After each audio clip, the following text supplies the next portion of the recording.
আমাদের যে কনস্টিটিউশন আছে সেটি চূড়ান্ত অ্যাপ্রুভাল দিবেন এবং আমাদের গভর্নিং বডির একটা পার্ট রয়েছে আমাদের কনস্টিটিউশনে, সেটা চেয়ারম্যান হিসেবে আছেন গভর্নিং বডির আমাদের মাননীয় chairman board of trustee Dhaka international university বেশির সময় হাজার পাটিল স্যার, আর ভাইস চেয়ারম্যান হিসেবে আছেন professor doctor Ganesh Chandra Saha, honourable vice chancellor Dhaka international university. Member secretary হিসেবে আছি আমি নিজে প্রফেসর শাহ আলম চৌধুরী। মেম্বার হিসেবে আছেন ইংলিশ ডিপার্টমেন্টের চেয়ারম্যান আরিফ সাহেব এবং আরও একজন মেম্বার আছেন মিলি রহমান। এই দুইভাবে আমাদের কমিটিটা বিভক্ত এবং সেই অনুযায়ী আমাদের কনস্টিটিউশন প্রণীত হয়েছে এবং স্যারকে অনুরোধ করছে আমাদের কনস্টিটিউশনটাকে চূড়ান্ত অ্যাপ্রুভাল দেওয়ার জন্য এবং নির্বাচিত সদস্যদের শপথ বাক্য পাঠ করানোর জন্য স্যারকে বিনীতভাবে অনুরোধ করছি।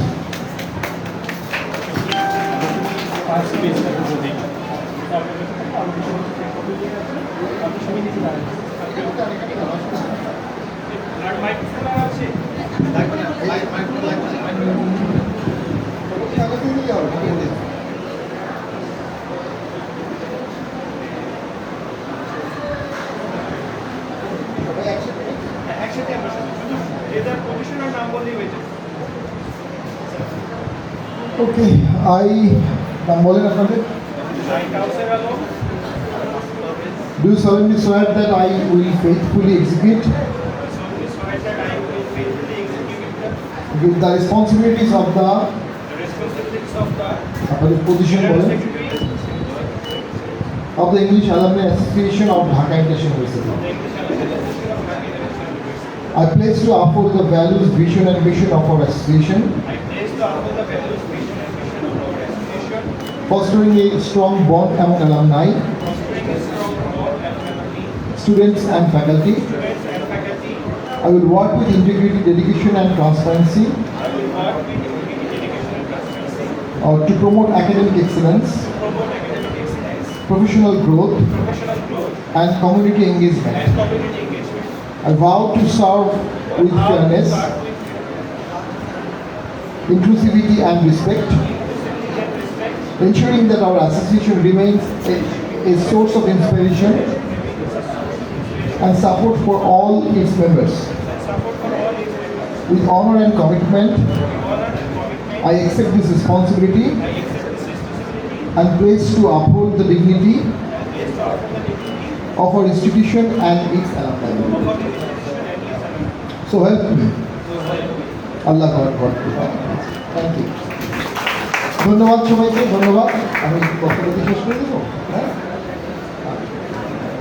আমাদের আজকের অ্যালামনাই সকালবেলা আমরা আমাদের ফার্স্ট অধিবেশন আমরা একটা সিদ্ধান্ত নিয়েছি যে আমাদের ছাত্রছাত্রীদের বিশেষ করে ইংলিশ ডিপার্টমেন্টের যারা মেধাবী অথচ দরিদ্র তাদেরকে সহযোগিতার জন্য আমরা অলরেডি 35,000 টাকার একটি স্কলারশিপ ফান্ড রেজ করেছি এবং সেটি আমাদের লক্ষ্য হলো 5 লক্ষ টাকা।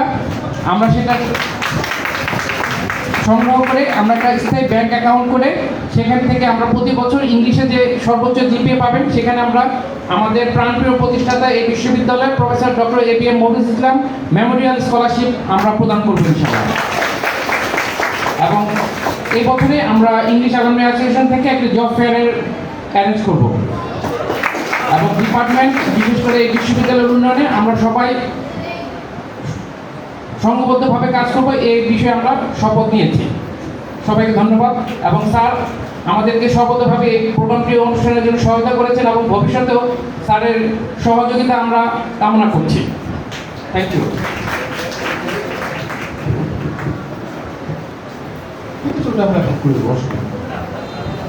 হ্যাঁ, কনস্টিটিউশনটাও যেটা হয়েছে ডেফিনেটলি আমরা একটু আমাদের ফর্মালিটিস আছে রেজিস্ট্রার অফিস এবং কন্ট্রোল অফিসে আমরা দেখবো যদি এখানে কোনো সাবভার্সিভ কিছু না থাকে ইউনিভার্সিটি এটা অ্যাপ্রুভ হিসাবে ডিম টু বি অ্যাপ্রুভ। ওকে, ধন্যবাদ সবাইকে এত সুন্দর একটি আয়োজন করার জন্য। আর ইংলিশ ডিপার্টমেন্ট যখন ঢাকা ইন্টারন্যাশনাল ইউনিভার্সিটি শুরু হয়েছিল প্রথম দিন থেকে যে ডিপার্টমেন্টটি ছিল সেটি ইংলিশ ডিপার্টমেন্ট এবং প্রতিষ্ঠাতা নিজেও রাজশাহী ইউনিভার্সিটির ইংলিশের নাম করা শিক্ষক ছিলেন।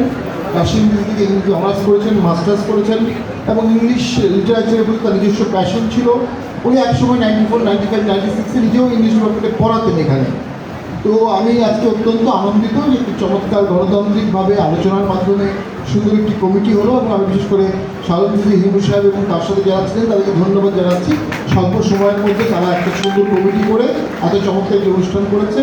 একটি ইউনিভার্সিটির সৌন্দর্য হচ্ছে তার অ্যালামনাই, আলমা ম্যাটার। অ্যালামনাইদের মাধ্যমেই ইউনিভার্সিটিটা রিফ্লেক্ট হয়, প্রতিফলিত হয়।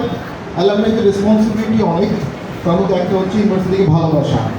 দেখুন, আপনি আপনার অনেক পরিচয় ভবিষ্যতে অ্যাড করতে পারবেন, বা আপনি কোন ইউনিভার্সিটি থেকে অনার্স করেছেন এই পরিচয়টা চাইলেও আপনি চেঞ্জ করতে পারবেন না। তো সেক্ষেত্রে ইউনিভার্সিটিকে আমাদের যদি সহযোগিতা আপনাদের পাই, আপনারা প্রত্যেকেই স্ব ক্ষেত্রে অনেকেই প্রতিষ্ঠিত, আমাদের অনেক ছাত্র বেশ হতবৃন্দ, আমরা তাদেরকে অনেক স্কলারশিপ দেই, বাট আপনারাও যদি তাদেরকে একটু ফান্ড দেন, একটু স্কলারশিপ দেন, তারা অনেক উপকৃত হবে। পাশাপাশি জব প্লেসমেন্টে আমরা ইউনিভার্সিটিতে সবচেয়ে বড় স্ট্রাগল যেটা করছি এখন, প্লেসমেন্টে গিয়ে আমাদের কোনো কাঠামোগত সহযোগিতা করতে গিয়ে আমরা অনেক ক্ষেত্রেই দেখছি আমরা সব জায়গায় সহযোগিতা পাচ্ছি না। সেক্ষেত্রে অবশ্যই আমি মনে করি আমাদের অ্যালামনাই যারা আছেন তারা স্ব প্রতিষ্ঠানে আমাদের জব প্লেসমেন্টের ক্ষেত্রে, ইন্টারভিউর ক্ষেত্রে একটা বিশাল ভূমিকা পালন করতে পারবেন। তো সেই ভূমিকাটা আমার বিশ্বাস অ্যালামনাই রাখবেন। পাশাপাশি জেনে আমি অত্যন্ত আনন্দিত হয়েছি, একটি ছোটো সিট ফান্ড দিয়ে হলেও একটা স্কলারশিপ স্কিম এই অ্যালামনাই চালু করেছে।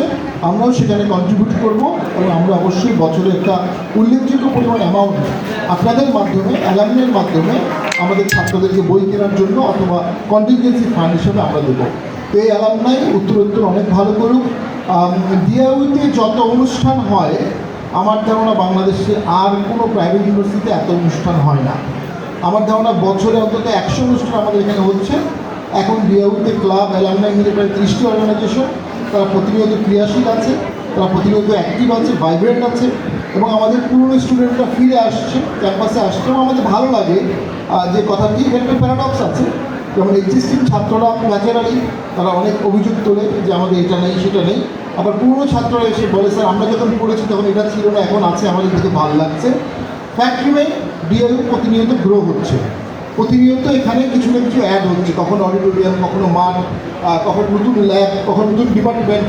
তো আমরা একটা ফাস্টেস্ট গ্রোয়িং ইউনিভার্সিটি, এবং সকলকে নিয়ে আমরা যে একটি পরিবার এখানে করেছি, এই পরিবারটি যতদিন একতাবদ্ধ থাকবে আমার ধারণা ডিআইইউ আস্তে আস্তে আরও বড় আকার ধারণ করবে। তো সেক্ষেত্রে সকলের সহযোগিতা, সহমর্মিতা, অন্তর্ভুক্তি, ওপেননেস এবং বিশ্ববিদ্যালয়ের প্রতি ভালোবাসা আমরা বোর্ড অফ ট্রাস্টির তরফ থেকে আপনাদের কাছে চাচ্ছি। ধন্যবাদ সবাইকে।